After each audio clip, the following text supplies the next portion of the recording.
La direction du département sanitaire de l'Ouest vous remercie tous d'avoir répondu à l'invitation de cet atelier de sensibilisation sur la pharmacovigilance.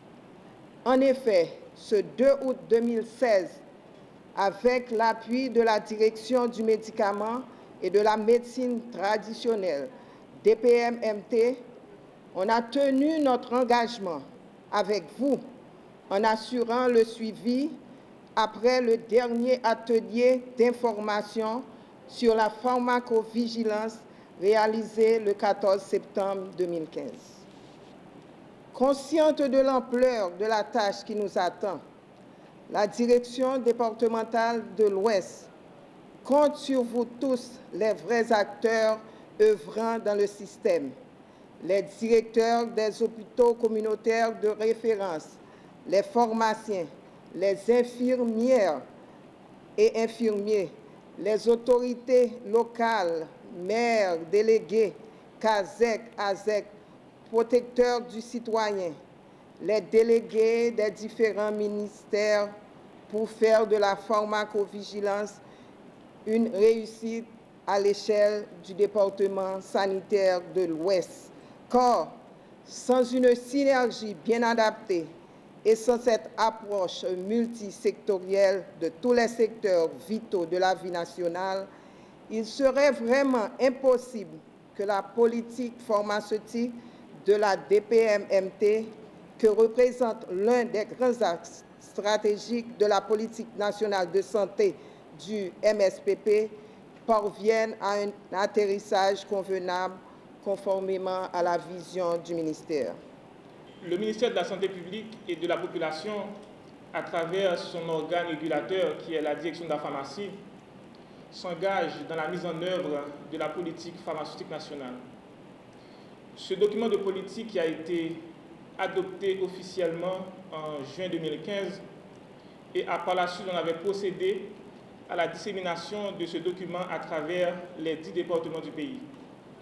Maintenant, on arrive à une autre phase, c'est la phase de mise en œuvre. Et on a déjà fait à travers les 9 départements, il ne nous restait que le département de l'Ouest.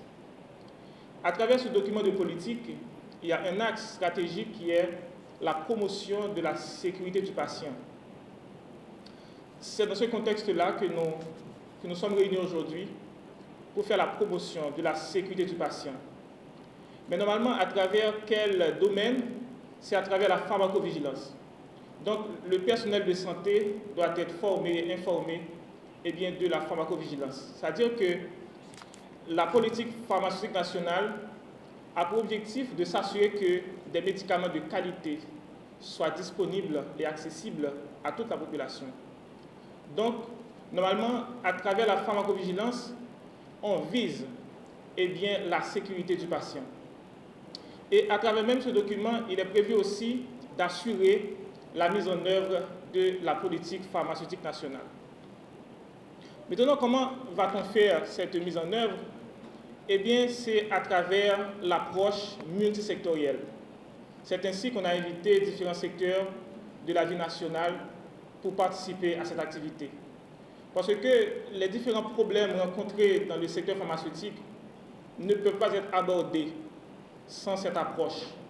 Parce que le domaine pharmaceutique, c'est un domaine transversal, et il y a beaucoup d'enjeux là-dedans, donc il nous faut quand même des stratégies claires et nettes pour arriver vraiment à bien cibler, à bien comprendre les problèmes pour pouvoir apporter des solutions appropriées. J'aurais à vous parler de la prise en charge thérapeutique, des effets indésirables des médicaments, de la pharmacovigilance, bien sûr, puisqu'en fait, c'est considéré comme étant le 7e axe de la politique pharmaceutique nationale. Et en passant, en vous invitant à former, à mettre en place ce comité au niveau du département de l'Ouest, on vous invite également à, c'est comme passer à l'action, c'est comme agir, donnant votre rapport ou bien en étant volontaire pour mettre en place le système de pharmacovigilance haïtien. On aura parlé des différents rôles des prestataires de soins et consommateurs. Et finalement, on prendra le temps pour mettre la pharmacovigilance dans un contexte international? Qu'est-ce que dit, comment s'organise l'OMS autour de ce problème de pharmacovigilance? Et bien sûr, justement, cette partie qu'en général nous ratons, c'est la partie où le médicament est commercialisé et ça s'étend sur 10 ans, où on a tout ce système de pharmacoépidémiologie et de pharmacovigilance. Ce qu'on essaie de faire dans cette partie, cette spécialité pharmaceutique, laissez-moi prendre un exemple d'un laboratoire qui existe déjà, disons Doliprane. Est-ce que Doliprane, effectivement, sur 10 ans, est-ce qu'on n'aura pas des plaintes, des déclarations disant que, par exemple, oui, on a dit que Doliprane, c'est le paracétamol, c'est un antidouleur, mais après avoir pris le Doliprane, on constate que les patients ont, disons, un problème cardiaque. En guise de rappel, on vient de voir tout à l'heure que le médicament, pendant sa vie, a 2 périodes. Une période pré-AMM, qui veut dire pré-autorisation de mise sur le marché, et une autre période post-AMM, qui veut dire post-autorisation de mise sur le marché. Au cours de la période pré-AMM, on vient de le voir, on a effectué une série de tests sur le médicament, des tests sur les animaux, des tests sur les humains, mais ces tests sont très, très limités. Parce que le nombre d'hypothèses est limité, la durée d'observation aussi est limitée. Il est difficilement c'est difficile d'extrapoler les résultats qu'on a trouvés chez les animaux, chez l'homme. Ceci se fait en dehors des conditions normales d'utilisation, la plupart du temps c'est en milieu hospitalier.